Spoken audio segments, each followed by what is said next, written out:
Welcome back to our channel. আজকে আমরা কথা বলবো থিয়েটার কিভাবে আপনার কেরিয়ার ডেভেলপমেন্টে হেল্প করে। এই টপিকসটা আমার জন্য খুব স্পেশাল, কারণ আমি কিছুদিন আগে প্রাচ্যনাট স্কুলের অ্যাক্টিং অ্যান্ড ডিজাইন কোর্সটা কমপ্লিট করেছি। এটা 6 মান্থের একটা কোর্স ছিল, যেখানে আমরা শিখেছি সফট স্কিলের প্রায়োগিক ব্যাপারগুলো কিভাবে এখানে করানো হয়। এবং আমার মনে হয়েছে যে প্রত্যেকটা মানুষের আহ, একবার হলেও থিয়েটার করা উচিত, বোঝার জন্য। তো গেস্ট হিসেবে যিনি আজকে আমাদের সাথে আছেন, তিনি আমি বলবো যে আমার গুরু। কারণ আমি 6 মান্থের এই কোর্সে আমাদের ফাইনাল প্রোডাকশনের সময় তাকে আমাদের ডিরেক্টর হিসেবে পেয়েছিলাম, এবং অনেক কিছু আমরা শিখেছি তার কাছ থেকে। আমি যদি তার ব্যাপারে ছোট্ট করে একটু বলতে যাই, তাহলে বলবো তিনি বাংলাদেশের one of the leading theatre company প্রাচ্যনাটের একজন প্লে রাইট, ডিরেক্টর এবং অ্যাক্টর হিসেবে আছেন। এছাড়াও তিনি ইন্ডিয়ার one of the reputed drama school এনএসডির এক্স স্টুডেন্ট। এছাড়াও তিনি এখন কর্মরত আছেন একটা ইংলিশ মিডিয়াম স্কুলে, যেখানে কেমিস্ট্রির টিচার। তো আহ, আমি যদি ভাইয়ার গুণকীর্তন করা শুরু করি, তাহলে আজকে ফুল এপিসোড আমার এখানেই চলে যাবে। তারপরে একটু ছোট্ট করে বলি, তিনি অসংখ্য নাটকের ডিরেকশন দিয়েছেন। তার মধ্যে উল্লেখযোগ্য হচ্ছে উইলিয়াম শেক্সপিয়ারের মার্চেন্ট অফ ভেনিস, তারপর স্যামুয়েলের ওয়েটিং ফর গডো, এরকম অসংখ্য উম, মানে খুব পপুলার নাটকের। এবং ফাইনালি আমাদের যে প্রোডাকশনটা ছিল সেটা ছিল রক্তকরবী রবীন্দ্রনাথ ঠাকুরের, যেটাকে তিনি মানে একটা আধুনিক রূপ দিয়েছেন। সো তাকে বলতেই হয় তিনি একজন ক্রিয়েটিভ ডিরেক্টর। আমি কথা না বলি, বরং ভাইয়ার মুখ থেকে শুনি ভাইয়ার ব্যাপারে। শওকত হোসেন সজীব ভাই, ভাইয়া প্লিজ বলেন আপনার ব্যাপারে একটু আমাদের অডিয়েন্সদেরকে বলেন। এই তো আমি একজন মানে থিয়েটার অ্যাক্টিভিস্ট এটাই বলতে পারি। অ্যাক্টিভিস্ট বা আর্টিস্ট যাই বলে না কেন, একজন শিল্পী হিসাবে নিজেকে তৈরি করার জন্য মানে যা যা করার দরকার থিয়েটারের, সেটা আমি চেষ্টা করছি আর কি। যখন যেই সুযোগটা পাই সেটাই চেষ্টা করি যে করার। থিয়েটারে আসলে অনেক কিছু করতে হয়, সেটা রাইটিং থেকে শুরু করে আহ, তারপরে ডিরেকশন ডিজাইন সেটা। আহ, যখন মানুষ প্রথমে থিয়েটারটা শুরু করে মেইনলি অ্যাক্টিং দিয়ে শুরু করে, অভিনয় দিয়ে শুরু করে, আমারও তাই হয়েছিল। বাট যখন আমরা আস্তে আস্তে থিয়েটারটা ডেভেলপ করা শুরু করি, তখন এক সময় মানে বুঝতে পারলাম যে আসলে থিয়েটার তো আসলে অভিনয়ের না, অনেকগুলো সেক্টর থাকে। একজনের ডিরেকশন দিতে হয়, হয়তো তারা একজন না, আরো তার সাথে অ্যাসিস্ট্যান্ট ডিরেক্টর থাকে, আরো অনেকে থাকে। নাটকটা শুরু হয়, কেউ একজন নাটকটা তো লিখেছেন, তো সেইখান থেকে শুরু হয়, একজনকে লিখতে হবে। এরপরে যখন নাটকটা ডেভেলপ হবে তখন আস্তে আস্তে প্রপস অ্যাড হবে, যে কোনো একটা জিনিস অ্যাক্টররা ইউজ করবেন। একটা সেট থাকবে নাটকে, লাইট দেবেন, লাইটের একটা ডিজাইন থাকে, কস্টিউম, এভাবে মিউজিক, অনেক জিনিস এটার সাথে অ্যাড হতে থাকে। তো থিয়েটারে আসলে সবকিছু সেগমেন্ট আস্তে আস্তে আমাদের শিখতে হয়। তো একেকজন আস্তে আস্তে ডেভেলপ করেন যে কারো মিউজিক পছন্দ হলে সে তখন মিউজিকটার প্রতি বেশি সময় দেন, সে মিউজিকের সেগমেন্টে কাজ করেন। যখন ডিজাইনিং এর সাইটে যান, যেমন লাইট ডিজাইন, সেট ডিজাইন বা কস্টিউম ডিজাইন, যার যেটা ভালো লাগে সে সেই সেগমেন্টে গিয়ে সেটা কাজ করেন। তো আমার ক্ষেত্রে যেটা হয়েছে, আমি প্রথমে অবশ্য অ্যাক্টিং দিয়ে শুরু করার পরে যখন আস্তে আস্তে এরকম সেগমেন্টে কাজ করা শুরু করলাম, তারপরে আমার ভালো লাগা আর কি যেটা, সেটা হচ্ছে যে ডিরেকশন আর রাইটিং। তো আমার এই দুটা সেগমেন্ট হচ্ছে ভালো লাগে আর কি। আর ডিরেকশন আর রাইটিং এর মধ্যে বলতে পারেন যে রাইটিংটা একটু বেশি ভালো লাগে, কারণ রাইটিং এর সময় মনে হয় যে জার্নিটা শুরু হইলো, যে থিয়েটারের এই জার্নিটা মাত্র শুরু হইলো। এই রাইটিংটা যখন শেষ হবে তখন এটা নিয়ে আমি যদি ডিরেক্টর হিসেবে কাজ করি তাহলে সেটা স্টেজে হবে, অথবা অন্য ডিরেক্টর কাজ করবে, কিন্তু শুরুটা হয় রাইটিং এ থেকে। তো সেজন্যই রাইটিংটা বেশি ভালো লাগে। ওয়েল ভাইয়া, আমরা যেটা জানি সেটা হচ্ছে কি আপনার একাডেমিক ক্যারিয়ারটা হচ্ছে কি ফার্মাসিতে। হুম, হুম। অর্থাৎ এমন একটা লুক্রেটিভ ক্যারিয়ার ছেড়ে আপনি মঞ্চ মূলত আপনি রিলেটেড। হচ্ছে কি থিয়েটারে মনোনিবেশ করলেন এবং হুম। এখানে আপনি কাজ শুরু করলেন। এটার অনুপ্রেরণা যদি বলি, অনুপ্রেরণার জায়গা বা আপনার শুরুটা কিভাবে হয়েছিল আসলে?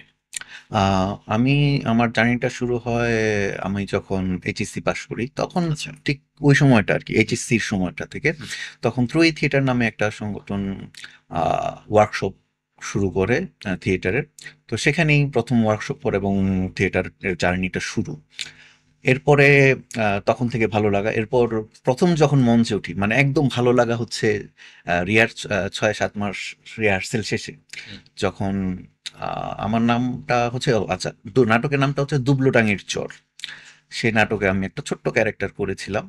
তো সেইখানে প্রথম যখন মঞ্চে উঠি এবং মঞ্চে ওঠার পর যে প্রথম আলোটা পড়ে সেটার যে উষ্ণতা এবং আহ, সেই উষ্ণতার পরে একটা দৃশ্য করার পরে সেটার যে তালিটা হাততালিটা অডিয়েন্সের সেই যে একটা এনার্জি পেয়েছি আমি ওইটা না আসলে অনুভব না করলে আসলে বলা যাবে না যে এটার মজাটা কি। তো এক্স্যাক্টলি। ওইটার একটা নেশা আর কি বলতে পারেন যে এই নেশাটা পেয়ে বসেছে আর কি। তো থিয়েটারের এই নেশাটার কারণেই আসলে থিয়েটারটা করা। এরপরে হুম, পড়াশোনা একরকম ফ্যামিলি থেকে ইচ্ছে ছিল যে মেডিকেল সায়েন্সের কোনো সাবজেক্টে পড়বো। তো তখন আসলে ঢাকা ইউনিভার্সিটিতে যখন চেষ্টা করা হলো বা ঢাকা মেডিকেলে, তখন ঢাকা মেডিকেলে হয়নি। আহ, ঢাকা ইউনিভার্সিটিতে সুযোগ পেয়েছিলাম কিন্তু যে সাবজেক্টে পেয়েছিলাম সেটা আসলে আহ, পড়তে চাচ্ছিলাম না যে সাবজেক্ট আর কি সুযোগ পেয়েছিলাম। সে কারণে ফ্যামিলি থেকে প্রাইভেট ইউনিভার্সিটি থেকে বলা হলো যে ফার্মাসিতে পড়তে। তো সেই কারণে ফার্মাসিতে ভর্তি হলাম এবং ফার্মাসি যথেষ্ট এনজয় করেছি আমি পড়াশোনায় এবং আমি মানে মাস্টার্স পর্যন্ত ফার্মাসি পড়াশোনা করেছি এবং এরপরে চাকরির জীবনে যেটা হয় যে আপনাকে যখন আপনি ফার্মাসিউটিক্যালস এর জবে যাবেন তখন আপনাকে দুইটা সেগমেন্টে যেতে হবে, either you have to go industry অথবা মার্কেটিং এ আসতে হবে। তো আমাদের দেশের যে প্রফেশনালের মানে প্রফেশনালসদের যে অবস্থা সেটা হচ্ছে যে আপনাকে খুব বেশি সময় দিতে হবে ফার্মাসিস্ট হিসাবে যদি আপনি কাজ করতে চান। তো আমি যদি একটা ইন্ডাস্ট্রিতে জয়েন করি ফার্স্ট অফ অল ঢাকায় মানে হাতে গোনা দু একটা ইন্ডাস্ট্রি ছাড়া নাই বলতে গেলে, সব ঢাকার বাইরে। আমি যেহেতু আগে থেকেই থিয়েটার করি তো আমি চাই যে থিয়েটারটাও করব এবং আমার প্রফেশনাল একটা ক্যারিয়ার তৈরি করব। কিন্তু আসলে আহ, ঢাকায় যেহেতু নাই মানে ইন্ডাস্ট্রি নাই, তো সেই কারণে আমি এক সময় ডিসিশন নিলাম যে আমি আসলে ফার্মাসিউটিক্যালসে চাকরি করব না, অন্য যে কোনো একটা চাকরি করবো যেটাতে আমি ঢাকায় অ্যাটলিস্ট থাকতে পারবো এবং থিয়েটারটা করতে পারবো। সেই কারণে আস্তে আস্তে এইভাবে নিজেকে তৈরি করলাম এবং আমার প্রফেশনটা টিচার, টিচিংয়ে ই করলাম যে আমি টিচারই হব। কারণ টিচার হলে দেখলাম যে আমি যখন প্রাচ্যনাটে তখন ততদিনে প্রাচ্যনাটে জয়েন করেছি তখন দেখলাম যে আমাদের সিনিয়র যারা আছেন যারা মোটামুটি রেগুলার থিয়েটার করেন তারা ম্যাক্সিমাম হচ্ছেন টিচার, তারা থিয়েটারটা করতে পারেন। আর বাকি যারা মানে টিচার না তারা একটু কম সময় দিতে পারেন। তো আমার তখন মনে হলো যে না আমি টিচিংয়ে থাকবো এবং তখন আস্তে আস্তে জব সার্চ করা শুরু করলাম। এরপরে অনেক স্কুলের মধ্যে প্রথমে আর্জন উইলসন নামে একটা স্কুলে জয়েন করেছিলাম। এরপরে এখন একটা একটা ইংলিশ মিডিয়াম আরেকটা ইংলিশ মিডিয়াম স্কুল আছেন হার্টফু ইন্টারন্যাশনাল স্কুল, সেটাতে আমি কেমিস্ট্রি টিচার হিসেবে আছি। তো এটা তাও প্রায় 10 বছরের উপরে হয়ে গেল। আচ্ছা ভাইয়া, রিসেন্টলি আপনার খোয়াবনামা নাটকটা যেটার আপনি নাট্যরূপ দিয়েছেন, হুম হুম আখতারুজ্জামান ইলিয়াস খোয়াবনামা, হুম। এইটা নিয়ে একটু কিছু বলেন তো। আখতারুজ্জামান ইলিয়াসের খোয়াবনামা খুব একটা পপুলার উপন্যাস বাংলা সাহিত্যে। এটা মানে যদি 4-5টা উপন্যাস ধরা হয় তাহলে আখতারুজ্জামান ইলিয়াসের খোয়াবনামা সেরকম একটা উপন্যাস। তো এটা মঞ্চে আনা খুবই একটা টাফ একটা বিষয়। এটা আমার পড়া ছিল একবার। আহ, তো প্রাচ্যনাট্যের যে যে 2-3 জন বড় ডিরেক্টর আছেন তার মধ্যে একজন হচ্ছেন ইমন ভাই। তো ইমন ভাই তো আমার শিক্ষক। তার ইচ্ছা ছিল হচ্ছে যে সে খোয়াবনা নাটকের ডিরেকশন দেবেন। তো সে এক সময় একদিন আমাকে ডেকে বললেন যে সদীপ আমি এটাকে ডিরেকশন দিতে চাই, তুমি এটার নাট্যরূপটা একটু দাও। এটা তো আমি প্রথমে খুবই মানে একরকম টাসকি খেয়ে পড়লাম যে এই খোয়াব নামে এত বড় উপন্যাসটা, এটা কেমনে মানে মঞ্চে আনবো, এটা তো একরকম অসম্ভব। কারণ এত বড় উপন্যাস, আর ওইটার আহ, মানে শাখা প্রশাখা এত, যে এত চরিত্র, সেটার যে ন্যারেশন, সেটার যে হিস্ট্রিক্যাল যে ব্যাখ্যা, সেটা সেই আহ, ফকির বিদ্রোহ থেকে নিয়ে শুরু করে ভারতের ভাগ হওয়া, এর পরবর্তী যে সময়কার বিভিন্ন শ্রেণী মানুষের যে পার্থক্যগুলো থাকা, এবং এগুলো অনেক কিছু ব্যাপার আছে। মানে এটা কিভাবে কি করব আমি, মানে পুরো একটা মানে এমন সিচুয়েশনে ছিলাম যে কি করব না করব। এরপরে পড়া শুরু করলাম, আবার পড়া শুরু করলাম, ২-৩ বার আবার ২ উপন্যাস পড়ে তারপর কিছু একটা আইডিয়া তৈরি করলাম। এরপরে সেটা নিয়ে ডিসকাস করলাম ডিরেক্টরের সাথে। তো ইমন ভাইয়া তো আমাকে আবার বললেন যে এই জিনিসগুলো নিয়ে তুমি কাজ করো। আ কারণ এত বড় জিনিসটা নিয়ে তো আসলে করা সম্ভব নয়। তো আবার সেটা নিয়ে কাজ করলাম। বিভিন্ন ক্যারেক্টারগুলো নিয়ে কাজ করলাম। সো সেখানে যে প্রাইম ক্যারেক্টারগুলো আছে, তমিজের বাপ, কুলসুম, ফুলজান, তারপরে শরাফত মন্ডল, এইসব যারা ক্যারেক্টারগুলো, মেইন ক্যারেক্টারগুলো আছে, তো সেই ক্যারেক্টারগুলোর যেসব সেগমেন্ট আছে সেগুলো নিয়ে কাজ করলাম, এবং আস্তে আস্তে তাদের যে গল্প, সেই গল্পগুলোকে একত্রিত করে তাদের মধ্যকার দ্বন্দ্ব, সেই সময়কার যে ভারত ভাগ, যে আহ, হিন্দু মুসলমানের যে রায়ট হয়েছিল, সেই বিষয়গুলো, অনেক বিষয় আনার চেষ্টা করেছি। প্রথমে স্ক্রিপ্টটা ছিল অনেক বিশাল, মানে বই তো মানে উপন্যাস তো বিশাল, তারপর যেটা স্ক্রিপ্ট ছিল সেটাকে যদি আমরা মঞ্চে আনতাম সেটাও প্রায় ৪ ঘন্টার মতো হয়ে যেত। আচ্ছা। সেটাও সম্রাট, সেটাকে রি এডিট করতে করতে করতে করতে প্রায় আমরা ৫টা ৬টা ড্রাফট করার পরে তারপর একটা জায়গায় আসলাম যে এটাকে আচ্ছা। এখন করা যায়। তারপরে আমরা সবাই মোটামুটি ডিসকাশন করে এটা নাটক আমরা মঞ্চে এনেছি। এখনো প্রায় ১ ঘন্টা ৪০-৪৫ মিনিট হয় যেটা আছে, অনেক ছোট করার পরে। আচ্ছা। তো এখনো আমরা এখন রেগুলার মঞ্চে করছি। তখন এখন যেটা আছে সেটারও ড্রাফটিং চলছে অলরেডি। তারপরে আমরা ড্রাফটিং করেই চলেছি। এখন বলতে পারেন যে ৭ নম্বর ড্রাফটের কাজ চলছে। মানে অলমোস্ট তাও ২ ঘন্টার মতো হয়ে যায়। অলমোস্ট ২ ঘন্টার মতো হয়ে যায়। আচ্ছা। আমরা তারপরে চেষ্টা করি ১ ঘন্টা ৪০ মিনিটের মধ্যে করা। কারণ এখনকার যে অডিয়েন্স, তারা আসলে ২-২.৫ ঘন্টার জন্য ইউজ টু না। হুম। মানে খুব বেশি না হলে, মানে একটু ধৈর্যশীল না হলে। কারণ সবাই এখন ওই মোবাইল ফোন, গ্যাজেট, বিভিন্ন কারণে সবাই টিকটক ভিডিও এত হ্যাঁ, কম দেখতে সময়ের, চাই। ১.৫ মিনিট রিলস, হুম। এগুলো হচ্ছে ১ মিনিট ১.৫ মিনিট হয়ে থাকে। তো ১ মিনিট ১.৫ মিনিটের এই ভিডিও দেখে সবাই এত অভ্যস্ত, ওই ২ ঘন্টার যে একটা মুভি দেখবে সেইটুকুই থাকে না, সেই ধৈর্যটুকুই থাকে না। তো আমাদের আগের যে নাটকগুলো ছিল, প্রাচ্য নাটের সার্কাস সার্কাস বলি বা কন্যা বলি, ম্যান ফর অল সিজন, সেগুলো কিন্তু সবগুলোই ২ ঘন্টার উপরে, ২.৫ ঘন্টার নাটক। আচ্ছা। কিন্তু এখনকার যে আমরা নাটকগুলো করছি, সেগুলো আসলে আমরা চেষ্টা করি অবশ্যই ২ ঘন্টার নিচে, ১.৫ ঘন্টা থেকে ১.৫-২ ঘন্টার মধ্যে রাখতে। এখন হয়তো আরো ভবিষ্যতে আরো ছোট হবে, হয়তো আস্তে আস্তে ১.৫ ঘন্টা এরকম আস্তে আস্তে কমে আসবে। মানে লেন্থটা কমে নিয়ে মানে এনে যাতে মঞ্চে আনা যায় দর্শক উপযোগী জেনারেশনের জন্য, সেটা এটা। আর খোয়াবনামার ব্যাপারে আরেকটা বিষয় হচ্ছে যে খোয়াবনামা মানুষের কাছে একটা অন্যরকম ড্রিম। তো যারা আর কি উপন্যাসটা হুম। পড়েছে, তো হুম। তারা যখন মঞ্চে দেখবে তাদের জন্য আলাদা একটা ভিজুয়াল তৈরি করা আমাদের জন্য একটা চ্যালেঞ্জ থাকে। তো আমরা সেই চ্যালেঞ্জটার জন্য আসলে একটু সময়টা একটু মানে নেই। তারপরেও সবার আসলে হয়তো কারো মনে হয় যে এই অংশটা কেন নাই, ওই অংশটা কেন নাই, এটা মনে প্রশ্ন থাকে। কিন্তু আসলে এই সময়ের বাধ্যবতার কারণেই আসলে করা হয়নি।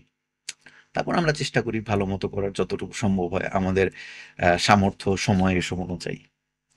আচ্ছা ভাইয়া, আমরা যখন প্রাচ্যনাটে স্কুলে ছিলাম, হুম, হুম, আমাদের রিহার্সালের আগে গ্রিনবার্গ মেথড নামে একটা প্রসিডিওর মধ্যে দিয়ে আমরা যেতাম। হুম, এবং ওইটা আমি দেখছি যে আমাদেরকে অনেক এনার্জাইজ করতো। হুম, হুম। এইটা কি কোনো থিয়েটারিক্যাল কোনো কিছু প্রসিডিওর, বা এটা এটা কি থেরাপিউটিক কিছু? এটা একটু আচ্ছা, বলবেন? থিয়েটারে অনেক ধরনের প্র্যাকটিস আছে। মানে আহ, অনেকগুলা মেথড নিয়ে কাজ করা হয়। সেটা যেমন স্তানিস্লাভস্কি মেথড আছে। এটা অনেক অভিনেতা এই স্তানিস্লাভস্কি মেথডে তার যে অভিনয়ের যে ডেভেলপমেন্ট সেটা করেন। তারপরে ব্রেকটের মেথড আছে, তারপরে মায়ার হোল্ডের মেথড আছে। এরকম অনেকগুলো মেথড নিয়ে কাজ করেন অভিনয়কে ডেভেলপ করার জন্য। কেউ ফিজিক্যাল, কেউ ইমোশনাল। সেটার আবার আমাদের যে এইসব এলাকার যদি বলি, মানে ইস্টার্ন ওয়েস্টার্ন ইস্টার্ন সাইডের যদি বলি, ভারতীয় উপমহাদেশেও কিছু কিছু মেথড আছে। সেটা অনেক নাচের মধ্যে পাওয়া যায়, সেটা এই উপমহাদেশের অনেকগুলো মেথড আছে। তো গ্রিনবার্ড একটু মানে বলতে পারেন যে মিডল ইস্টিয়ান মেথড বা ইউরোপিয়ান কিছুটা মিক্সড আছে, আচ্ছা। বাট এটা অ্যাকচুয়ালি থিয়েট্রিক্যাল মেথড না। আহ, এটা এক ধরনের থেরাপিউটিক মেথড বলতে পারেন। ওইটা থেকেই থিয়েটারে কিভাবে অ্যাপ্লাই করা যায় সেইটা ওর কারণেই মানে এটার নাম দেওয়া হয়েছে গ্রিনবার্গ মেথড। তো আমি যখন চীনে চাইনিজ অপেরা শিখতে গিয়েছিলাম সাংহাই থিয়েটার একাডেমিতে, তখন সেখানকার এক শিক্ষক আমাকে এই মেথডটার কথা বলেছিলেন গল্প করার সময়, হ্যাঁ। এক প্রফেসর, যে এরকম একটা মেথড আছে গ্রিনবার্গ মেথড, এই মেথডে আমরা কাজ করি। তো আমার জানতে ছিল যে এটা কিরকম। তখন তিনি বললেন যে এটা আসলে তো থিয়েটারের মেথড না, এটা হচ্ছে যে এক ধরনের উনি হচ্ছে যে মানুষকে মানে ফিজিওথেরাপির মতো দেন, অথবা একটা মানুষের যে বডিতে এনার্জি থাকে সেটাকে কিভাবে কাজে লাগানো যায় তার শুধুমাত্র যে থিয়েটারে তা না, তার প্রফেশনাল ক্যারিয়ারে, তার বিহেভিয়ারে, তার সব কিছুতে সে এনার্জি কিভাবে পাইতে পারে, এবং ফিজিক্যালি মেন্টালি দুইটাই। হুম। তো তখন এই প্র্যাকটিসগুলো তারা ওইভাবে শিখেছে। তো এইটাকে আবার তারা থিয়েটারে কিভাবে করা যায়, যে যেমন আমরা যদি এক্সাম্পল দিই, হয়তো দেখবেন যে অনেকের ব্যথা থাকে, যে ব্যাক পেইন, অনেকে বলে আমার হুম। ব্যাক পেইন, আমার তো ভাই 10 বছর ধরে ব্যাক পেইন, অনেকের ঘাড়ে ব্যথা, হুম। অনেকের হাতে, এগুলো অনেকের থাকে। দেখবেন যে যাদের একটু বয়স হতে থাকে তাদের অনেকের ক্যালসিয়ামের অভাবে এই হুম। বিষয়গুলো থাকে, বা অনেকের ফিজিক্যালি মানে এগুলো থাকে, হয় হচ্ছে আমরা আসলে এতটা রিজিড হয়ে যাই হুম। যে আমি বসছি মানে এমনি বসছি, এবং এভাবে বসছি, এভাবে 10 বছর ধরেই কাজ করি। মানে আমার অফিসে আমি এভাবেই 10 বছর ধরে কাজ করি। আমার ল্যাপটপ বা আমার কম্পিউটারটা এভাবেই রাখা, কিবোর্ডটা এভাবে রাখা, আমি হাত দিয়ে এভাবে কাজ করি। আমি দৈনিক 8 ঘন্টা এভাবে কাজ করি। হুম। আমার বাসার যে বেডরুমের যে বেড সেটা একইভাবে রাখা, যে বেসিন, বেড থেকে মনে করেন যে আমি ঘুম থেকে উঠে যতটুকু ডানে যায় বামে যায় যতটুকু যায়, আমি বেসিনটা ওইরকম জায়গাতেই খুঁজে পাই। আমার ব্রাশটা ওখানে রাখা, আমি ব্রাশ করি, ওই একই মাপে আমরা কাজ করি। সেই কারণে হয় কি যে আমাদের বডি মুভমেন্টগুলো রিজিড হয়ে যায়। হুম। তো সেই কারণে হয় কি যে একটু ডানে থেকে বামে গেলে আমাদের আসলে বডিতে পেইন হতে শুরু করে, বা এনার্জি আমরা আর পাই না যে এটুক থেকে এটুক করবো। তো সেটারই প্র্যাকটিস হচ্ছে এই মেথডটা, যে এটাকে ভেঙে ফেলা, যে আমাদের বডিকে ফ্রি রাখতে হবে, এবং ওই যে ব্যথাগুলা বা এটাকে আমাদের এনার্জিতে রূপান্তর করতে হবে, কারণ সেটাও এক ধরনের এনার্জি। আমরা ব্যথা বলি বা ভয় বলি, হুম। সবই আসলে এক ধরনের এনার্জি। হুম। যেমন আপনি যখন ভয় পান, মনে করেন যে অনেক জঙ্গল, ভয় মানে রাত, আপনি হুম। একা একা যাচ্ছেন, হুম। তখন হঠাৎ করে মানে ভূত দেখলেন, তখন হয় আপনি ভয় এমন হয়েছে যে আপনি চিৎকার করে উঠলেন, আশেপাশের মানুষ দৌড়ে আসলো, অথবা আপনার ভয়ে আপনার এমন হয়েছে যে আপনি কথাই বের হচ্ছে না। হুম। তো এই এনার্জি একটা। তো এই এনার্জিটার সে মানে তার ব্যাখ্যা হচ্ছে যে আপনি এনার্জিটাই আপনার অন্য ক্ষেত্রে কাজ করেন, আচ্ছা। কিন্তু এনার্জিটা কই ছিল তখন, মানে তখন বের হইছে যখন মানে ভূতের ভয় পাইলেন, কিন্তু এখন কাজের সময় নাই কেন, হুম। সেরকম। তো এটা কই ছিল, এটাকে খুঁজে বের করে সেটাকে নিয়ে আসা। তো এটা মুভমেন্ট, মনোযোগ, অনেক কিছু প্র্যাকটিস আছে, সেই প্র্যাকটিসটাই হচ্ছে এই মেথডটা অ্যাকচুয়ালি। ছোট্ট করে আমাদের দর্শকদের একটু বলেন, হ্যাঁ, মানে কিভাবে করতে হয়। আমাদের যেমন মিউজিক ছেড়ে যেই প্যাটার্নে আমরা কখনো কিছুই করি হ্যাঁ, হ্যাঁ। মুভমেন্টটা সেটা হচ্ছে যে আনইজেন। হ্যাঁ, ওই যে বললাম যে মনে করেন যে আমি ল্যাপটপে কিভাবে বসি এভাবেই বসি। হ্যাঁ, এ বসে আমার হাতটা এভাবেই চলে। তো এভাবে চলতেছে চলতেছে চলতেছে আমি এভাবেই আছি। তো আমার আমার বডির মুভমেন্ট এই ঘাড়টার এভাবে ফিক্সড হয়ে আছে। আর আমি ঘোরালে মানে খুব বেশি মানে বডি মুভমেন্ট করি না। আর খাওয়া দাওয়ার সময় টেবিলে এভাবে বসি, এভাবেই খাই। কিন্তু যখন আমি পারফরমেন্সে যাব, হ্যাঁ। হ্যাঁ, তখন তো আমি এভাবে বসে কাজ করব না। হুম। তখন দেখা যায় আমার এইভাবে মুভ করতে হবে, আমার হ্যাঁ। এইভাবে মুভ করতে হুম। হবে, তাই না? কোরিওগ্রাফি করতে হবে, তখন এইভাবে হাত উঁচে করতে হবে। তো আমি যদি একটু করি মানে ফিক্সড হয়ে থাকে, এটা করলে আমার হ্যাঁ। যাবে না, বেশি দূর যাবে না, তখন এখানে ব্যথা হবে, বা একটু মানে কি বলে যে ফিক্সড হয়ে যাবে। যারা দেখবেন যে বডি বিল্ডার থাকে, ওদের মাসেল এরকম থাকে যে ওরা হাত পেছনে নিতে হ্যাঁ। পারতেছে না, হ্যাঁ। ফ্লেক্সিবল থাকে না। তো সেই কারণে আমরা হয় কি যে অনেক বেশি মুভমেন্ট করি, হ্যাঁ ওই মেথডে। এবং মিউজিক বা যে প্যাটার্ন থাকে সেগুলো ফিক্স থাকে না কোনো, হ্যাঁ যে প্রতিদিন আপনি এই মুভমেন্ট করবেন এই মুভমেন্ট করবেন, এগুলো ফিক্স না। মানে প্রতিদিন 15 মিনিটস করে হ্যাঁ, ডিফারেন্ট ডিফারেন্ট ডিফারেন্ট। ডিফারেন্ট করবেন, আপনার হ্যাঁ বডি যেমনি মন চায় এমনি আপনি নাচাবেন, সেটা হচ্ছে কথা। মানে আপনার বডি যাতে কোনো ফিক্সড মানে না হয়, ফিক্সড। ফিক্সড মুভমেন্টে না যায়। আচ্ছা এবং মিউজিকটাও পারলে ডিফারেন্ট ডিফারেন্ট ইউজ করেন, আচ্ছা কোনোদিন অনেক তাড়াতাড়ির মিউজিক, কোনোদিন প্রতিদিন কি বিটালা মিউজিক। এটা ঘুম থেকে উঠে আমরা 15 মিনিটস এটা 15 প্র্যাকটিস মিনিটস করব? করলে আপনার আচ্ছা একটু ডিফারেন্ট ফ্রেশ হলেন, আপনার বডি মাইন্ড, আপনি দেখা যাবে যে খুব এনার্জি পাবেন তখন হুম সারাদিন। এইভাবে যদি আপনি এই আচ্ছা প্র্যাকটিসগুলো করে যান। যেমন যেমন ধরেন আপনারা যে পডকাস্টে আমরা কি করতেছি, যে আপনারা এভাবে বসছেন, আপনারা যদি এভাবেই নিয়মিত হ্যাঁ বসেন, এভাবেই থাকেন, তাহলে আপনাদেরও হয়তো হ্যাঁ একরকম বোরিংনেস হুম মানে চলে আসবে। কিন্তু আপনারা হয়তো একটু যদি চেঞ্জ করেন, যে আমি আজকে এদিকে বসবো, ও আজকে এদিকে হ্যাঁ বসবে, হ্যাঁ, বা আজকে গেস্টটাকে মাঝখানে বসাই, তো দুজনেই দু সাইড থেকে কথা বলি, মানে একটু হ্যাঁ হ্যাঁ ভেরিয়েশনটা আনার বুঝতে চেষ্টা পারছি। করা, তাহলে দেখবেন যে মজাও লাগবে, হ্যাঁ এনার্জিটাও পাবেন। মানে হয়তো আনইজি লাগতে পারে অনেকের ক্ষেত্রে, বাট মানে ওই প্যাটার্নটাই তো ভাঙা, মানে ওই যে আনইজি প্যাটার্নটা লাগে। আছে হ্যাঁ সেটাই আগের ভাঙা, প্যাটার্নটাকে হ্যাঁ। ভেঙে ডিফারেন্ট ডিফারেন্ট প্যাটার্নে যাতে আমার এনার্জিটা হ্যাঁ, স্প্রেড করতে পারে। এক্স্যাক্টলি সেটাই।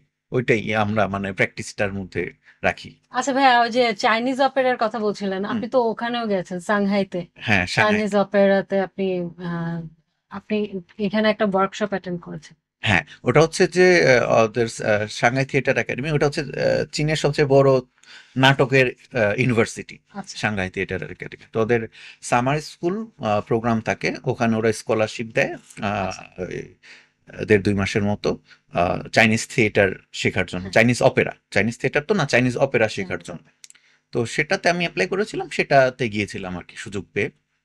প্রতি বছর 20 জন নেয়, সারা পৃথিবী থেকে 20 জন বাছাই করে। আচ্ছা তো আমি হচ্ছে, এটা ছিল 2018, 2018-তে আমি সুযোগ পাই এবং তখন গিয়েছিলাম চাইনিজ অপেরা হ্যাঁ শেখার জন্য। তো তখন আমরা থিওরি শিখেছি, তারপরে চাইনিজ অপেরা আসলে কি, কিভাবে পারফর্ম করতে হয়, আমাদের সেখানে পারফর্মও করতে হয়েছিল। আচ্ছা তো মাসখানেকের মধ্যে চাইনিজ অপেরা জিনিসটা কি সেটা শেখা, সেটার জন্য পারফর্ম করা। আমাদের পারফরমেন্স ছোট ছিল, হুম 15 মিনিটের পারফরমেন্স ছিল, সেটা নিয়ে বোঝা হুম সেটা। কারণ চাইনিজ অপেরা নিয়ে আমাদের আসলে তেমন অ্যাকচুয়াল ধারণাটা নাই, বা কম ধারণা, এবং বাংলাদেশে তো খুব বলা চলে যে এটা নিয়ে জানেই না। হ্যাঁ যারা হয়তো থিয়েটার করে হ্যাঁ তারা হয়তো দুই একটা কিছু জানে, আদারওয়াইজ চাইনিজ থিয়েটার নিয়ে খুব একটা মানে মানুষের জানা নেই। তো আমার আগ্রহ ছিল, আমি সুযোগে জানতে পেরেছি, পারফরমেন্সও করতে পেরেছি।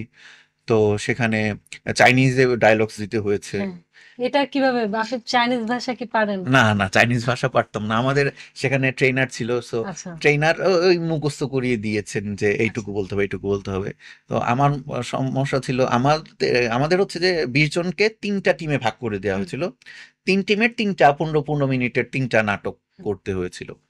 তো আমাদের মানে ভাগ্যে যে নাটকটা পড়েছিল, নাটক মানে অপেরা, যে হ্যাঁ যাত্রাটা ছিল, যাত্রা বলতেছি মানে আমাদের অপেরার যাত্রা হ্যাঁ হিসেবে, বাট ওদের তো যাত্রা না, ওদের অপেরাই বলে, চাইনিজ অপেরা।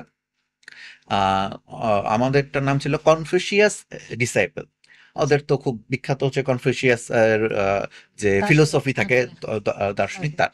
তো আমাকে সেই কনফুসিয়াস ক্যারেক্টারটা করতে হয়েছে। আচ্ছা অন্যান্য ক্যারেক্টার হচ্ছে যে তারা মারামারি করবে, হুম তারপরে দৌড়াবে, এই করবে সেই করবে, ডায়লগ একটা দুইটা।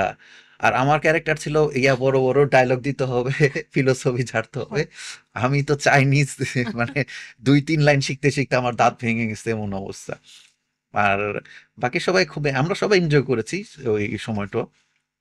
আর 15 মিনিটের পারফরমেন্সে বোঝা গেছে যে আসলে পারফরমেন্সটা আসলে কি কষ্ট করে করতে হয়, মানে ওরা কি পরিমাণ পরিশ্রম করে। এবং একটা ক্যারেক্টার করার জন্য ওরা প্রায় 10 থেকে 12 বছর প্রিপারেশন নেয়। আচ্ছা মানে ও যে একটা ক্যারেক্টার করে, সে সেই ক্যারেক্টারটাই করে। চাইনিজ অপেরা বিষয়টা হচ্ছে যে 4 ধরনের ক্যারেক্টার থাকে। আহ, ছেলে ক্যারেক্টার হলে সেটাকে বলে হচ্ছে শ্যাং, আর মেয়ে ক্যারেক্টার হলে বলে তাদেরকে তান। হুম আর যখন আরেক ধরনের ক্যারেক্টার আছে, ওদের মুখে রং করা থাকে, পেইন্টেড ফেস, তো তাদেরকে বলে জিং। আচ্ছা আর আরেক ধরনের থাকে হচ্ছে জোকার টাইপের, ওরা হচ্ছে ছৌ, তাদেরকে বলে ছৌ। তো এই 4 ধরনের ক্যারেক্টার, 4 ধরনের আবার উপশ্রেণী আছে, মানে আহ, ওদের আবার চাইনিজ অপেরা গুলো দুই ধরনের হয়, একটা হচ্ছে সামরিক, হুম, আরেকটা হচ্ছে বেসামরিক। বেসামরিক বলতে মানে সাধারণ মানুষের জীবন জীবনী নিয়ে। সামরিক হচ্ছে যে ওদের যে যোদ্ধাদের, বীর যোদ্ধা, রাজা, তাদের বিষয় নিয়ে হয়ে থাকে। হুম। তো এগুলোর অনেক ডিভিশন সাব ডিভিশন আছে, এগুলোর একটা ক্যারেক্টার তোলার জন্য 10 থেকে 12 বছর তারা পরিশ্রম করে, মানে এত বছর পরিশ্রম করে তাদেরকে ক্যারেক্টার তুলতে হয়। আচ্ছা। হুম। চাইনিজ অপেরাটা কি মানে আমাদের থিয়েটারে কি আপনি এটার কি কোনো উপযোগিতা আছে, মানে এটা এখানে কি কোনো কাজে লাগাইতে পারছেন? আসলে থিয়েটার তো কোনো ফিক্সড কিছু না যে এটা কিভাবে করবো হ্যাঁ, না করবো। টেকনিক আমার বা টেকনিক তো অবশ্যই আমি হ্যাঁ, আহ, চেষ্টা করেছি, বাট ওইটার কিছু যে মেকানিজম আছে বা ওইটার কিছু ল্যাঙ্গুয়েজ আছে আলাদা, যে এইভাবে গেলে আমরা সেটাকে এইভাবে বুঝবো। যেমন ওদের আছে যে একটা লাঠিকে এইভাবে ঘোরা, এইভাবে রাখলে ওটা ঘোড়া হিসাবে রিপ্রেজেন্ট করে। আচ্ছা, মানে ওদের ইসের সাথে যে পারফর্মার থাকে, পারফর্মারের সাথে যে অডিয়েন্স জানে, হুম, কিন্তু আমরা তো আর জানি না যে এমনি ঘোরা, এমনি লাঠিটা রাখলে ওটা ঘোরা। হ্যাঁ, মানে বাংলাদেশের অডিয়েন্স তো আর সেটা জানে না, এই রিপ্রেজেন্টেশনটা। তো এই ধরনের রিপ্রেজেন্টেশন গুলো আমরা কাজে লাগাতে পারি যখন আমরা রেগুলার প্র্যাকটিসটা করব। আমাদের এটা একটু ডিফারেন্ট। তো এখন যে বিষয়টা হয়েছে যে আমার প্ল্যানিং আছে যে ফুল লেন্থের চাইনিজ অপেরা করব, কিন্তু সেটার বাংলা স্ক্রিপ্ট থাকবে, মানে চাইনিজ ভাষার না, সেটা তো কেউ বুঝবে না। বাংলা স্ক্রিপ্ট, চাইনিজ অপেরা স্টাইলে করব আর কি, হুম। এরকম প্ল্যানিং আছে। তো ওটার জন্য প্রপার স্ক্রিপ্ট আমি একটা পেয়েছি। এখন হচ্ছে যে ওটার জন্য যে সময় দরকার, হুম, টিম দরকার, যে কারণ এটা তো আসলে প্র্যাকটিসের খুবই বিষয় আছে, ডেডিকেটেডলি। ডেডিকেটেডলি করতে হবে, ফিজিক্যালি অনেক প্র্যাকটিসের বিষয় আছে, সেইগুলো রেগুলার করতে হবে। তো এগুলো মানে 1 মাসে হবে না আসলে। চাইনিজ অপেরা নিয়ে কিন্তু শওকত হোসেন সজীব ভাইয়ের একটা বইও আছে। মানে আমি খুব সৌভাগ্যবান যে বইটা আমি কালেক্ট করছি এবং ভাইয়ের কাছ থেকে কালেক্ট করছি, বিকজ বাংলাদেশে এটা স্টক আউট। সো কেউ যদি বইটা অর্ডার করতে চান তাহলে আপনাকে প্রি বুকিং দিতে হবে, প্রি অর্ডার করতে হবে রকমারিতে। আর ভাইয়ের কাছে যে জিজ্ঞেস করবো যে এই বইটা নিয়ে কি কিছু বলবেন, চাইনিজ অপেরা বইটা যে লিখেছেন? উম, আমরা যখন বাংলাদেশে রিটার্ন করি, এরপরে আগ্রহ তো আরো থাকে যে হ্যাঁ, চাইনিজ অপেরা আসলে 2 মাসে আর কি শিখলাম, এত হিউজ জিনিস। আহ, তো বাংলাদেশে খুঁজতেছি বই, হুম, কিন্তু বাংলায় লেখা চাইনিজ অপেরা নিয়ে কোনো বই খুঁজে পেলাম না। আচ্ছা, আহ, দুই একটা বইতে এমনি খালি চাইনিজ অপেরার একটা পাতা হয়তো লেখা আছে, কিন্তু ফুল ডেডিকেটেডলি চাইনিজ অপেরা নিয়ে কোনো বই লেখা নেই। তো তখন আমার ফ্রেন্ডের সাথে আমরা ডিসিশন নিলাম যে আমরা একটা বই লিখি, আচ্ছা, যেহেতু আচ্ছা, আমাদের এক্সপেরিয়েন্স আছে। হুম, আমরা চাইনিজ যে সাংহাই থিয়েটার একাডেমি যেখানে ছিলাম, ওখান থেকে কিছু বই নিয়েছিলাম, ইংরেজিতে লেখা, আর অনলাইন থেকে কিছু বই নিয়ে তারপর আমরা আরো রিসার্চ করে তারপরে দুজনে মিলে, আমার ফ্রেন্ড হচ্ছে কলকাতায়, দুজন মিলে তখন লিখেছিলাম আর কি। আচ্ছা, অনলাইনে বসে বসে আমরা ডিসকাস করতাম যে কোভিডের সময়টা ছিল, কারণ 2018-তে আমরা চাইনিজ অপেরা শিখে এসলাম, হুম, তারপরে আসলে 2019-এ কোভিডের সময়টা চলে আসলো, তখন আমরা ঘরে বন্দি। হ্যাঁ, তো আমার ফ্রেন্ডও গিয়েছিল, আমি আর আমার ফ্রেন্ড প্রণব কুমার মণ্ডল, সেও চাইনিজ কলকাতা, অপেরা শিখতে আচ্ছা, গিয়েছিল। তো আমরা দুজনে তখন ডিসিশন নিলাম আমরা বসে না থেকে হুম, অনলাইনে এই কাজটা করে ফেলি। আচ্ছা, তখন আমরা প্রতিদিন রাতে আধা ঘন্টা 1 ঘন্টা বসে কাজ করতাম যে এই বইটার এই পার্টটুকু করো, এই বইটার এই পার্টটুকু করি। তো আমরা চ্যাপ্টার ওয়াইজ ভাগ করে নিয়েছিলাম যে আমি চ্যাপ্টারটা লিখবো আর ও হুম, ও চ্যাপ্টারটা লিখবে। তো এই চ্যাপ্টারটা লিখে তারপর আমরা বইটা রেডি করলাম 2-3 বছর সময় নিয়ে। তারপরে আস্তে আস্তে তো 2022 সালে হচ্ছে যে বইটা কলকাতার ধানসিঁড়ি প্রকাশনা থেকে প্রকাশিত হয়। আমাদের এখানে একটা প্রচলিত ধারণা হচ্ছে যে যারা অভিনয় করবে তারাই শুধুমাত্র থিয়েটারে যোগদান করবে। কিন্তু আপনি তো একজন থিয়েটার আর্টিস্ট। আর্টিস্ট। সো আপনার কাছে কি মনে হয় যে পার্সোনাল গ্রোথ এবং প্রফেশনাল গ্রোথের জন্য থিয়েটার করা উচিত? অবশ্যই। মানে প্রথম বিষয়টার ক্ষেত্রে যদি বলি হুম। যে শুধুমাত্র অভিনয় করার জন্য যে থিয়েটার করতে হবে, নট দ্যাট। আচ্ছা। যারা অভিনয় করতে চায়, থিয়েটার অবশ্যই তাদের জন্য ব্লেসিংস, কিন্তু অন্যান্য প্রফেশনাল ক্যারিয়ারের জন্য থিয়েটার খুবই গুরুত্বপূর্ণ। আচ্ছা।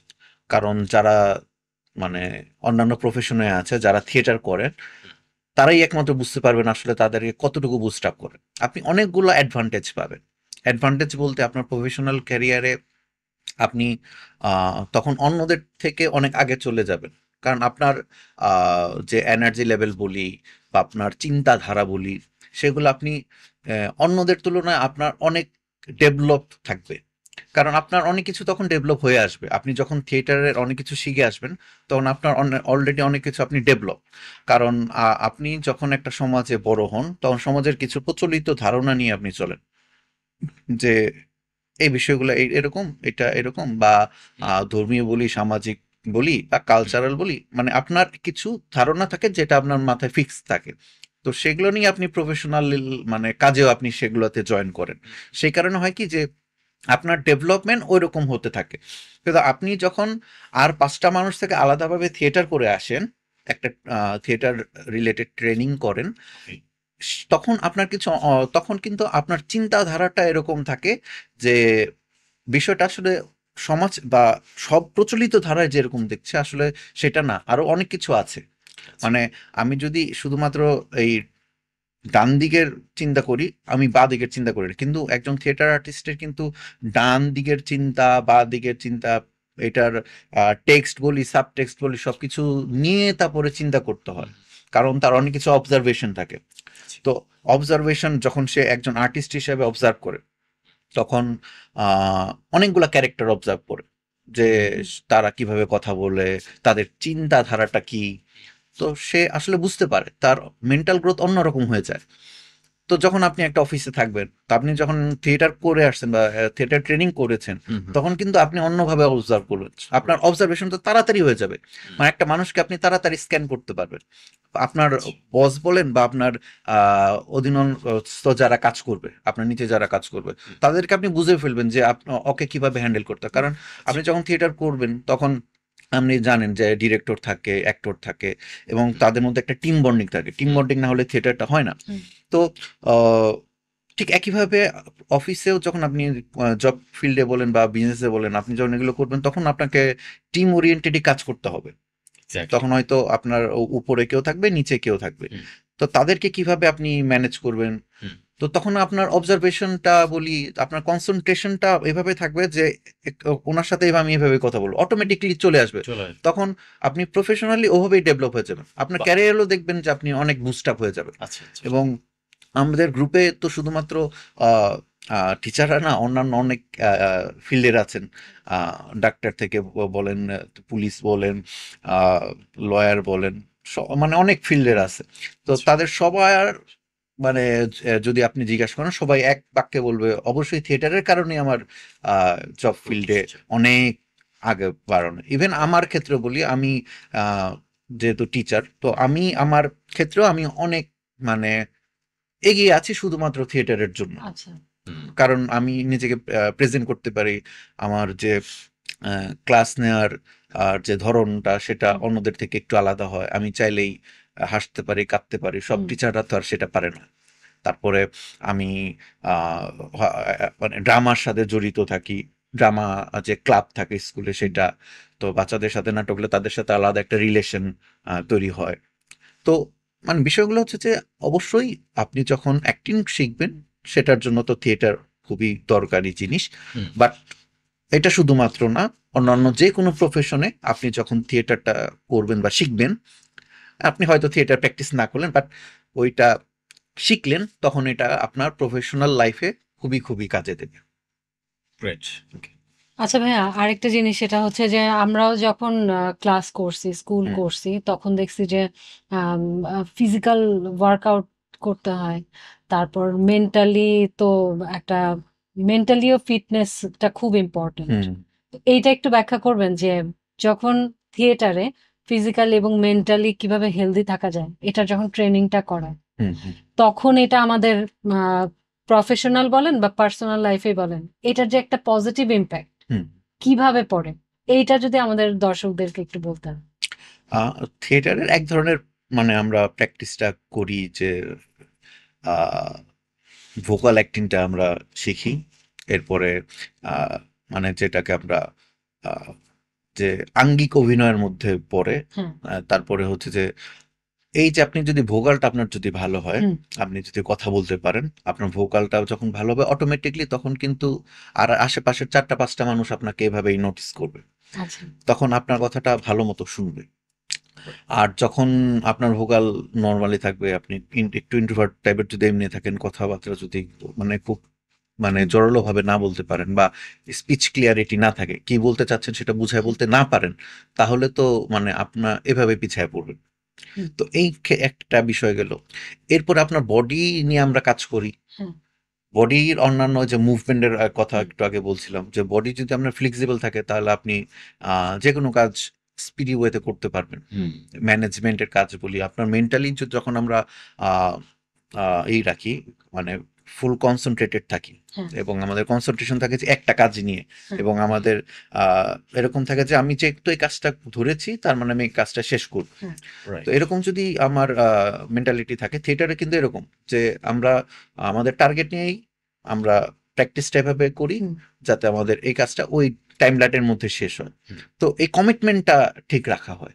হ্যাঁ। তো আমাদের সেই কমিটমেন্টের বিষয়টাও তৈরি হয়। হুম। তারপরে আর মেন্টালি হচ্ছে যেটা খুব সবচেয়ে ইম্পর্টেন্ট, হুম। মানে মেন্টাল ফিটনেস হচ্ছে সবচেয়ে ইম্পর্টেন্ট বিষয়।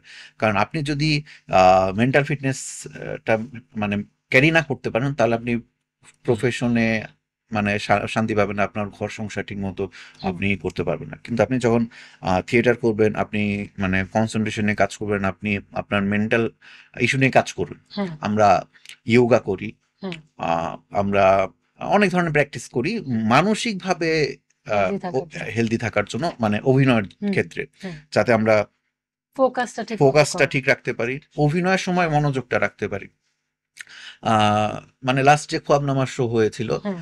সেটাতেই মানে মানে আমি ব্যক্তিগতভাবে ফোকাস রাখতে পারিনি, মানে আচ্ছা। মানে আমারই প্রবলেম হয়ে গেছে। এটা হয় মানে অভিনেতার হ্যাঁ। ক্ষেত্রে, কিন্তু মানে যখন আপনি প্র্যাকটিসটা করবেন, হ্যাঁ। ফোকাসটা যখন ঠিক মতো রাখবেন, তখন সবকিছু ঠিক মতোই হবে। সেই কারণেই কনসেন্ট্রেশন প্র্যাকটিসটা দরকার, আচ্ছা। রেগুলার দরকার। আচ্ছা। আমি হয়তো আমার কনসেন্ট্রেশন প্র্যাকটিসটা ঠিক হুম। মতো করিনি, হুম। সেই কারণেই গত সপ্তাহে হয়তো একটু ভুল হয়েছে। আচ্ছা।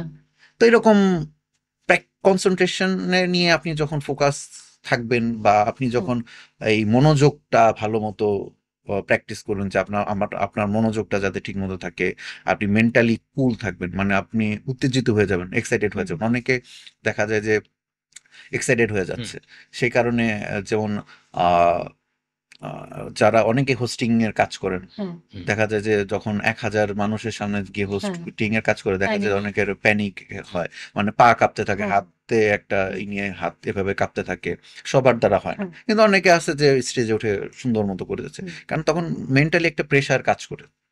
আমরা যারা অভিনয়ের কাজ করি বা আমরা হুম। থিয়েটারের কাজ করি, তো আমাদের প্র্যাকটিসটাই করি আমরা কিভাবে প্র্যাকটিসটাই। মেন্টালি কুল থাকা যায়, আমরা মেন্টালি নার্ভাস হয়ে যাব না, আমরা একদম ডিস্ট্র্যাক্ট হব না।